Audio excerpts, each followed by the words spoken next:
Hello বন্ধুরা, চলো দেখে নিই। আজকে শনিবার, তাই আমরা নিরামিষ খাই। কি খাবার আছে? ভাত, একেবারে গরম, ধোয়া উঠছেই।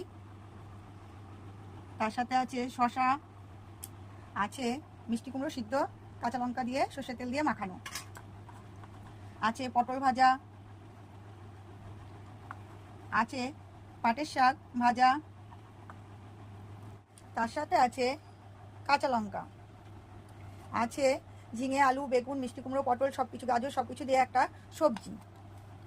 সবজির সাথে আছে ভাজা কলাইয়ের ডাল, ঝিঙে দিয়ে রান্না হয়েছে ভাজা কলাইয়ের ডালটা। আছে এঁচোড়ের তরকারি, আছে আমের আচার, আজকে আমের আচার করেছি। শেষ পাতে আছে বন্ধুরা ঘরের তৈরি হাতে বানানো ছানা, জল। এই আজকে দুপুরের খাবার। কেমন লাগলো বন্ধুরা দুপুরের খাবারটা?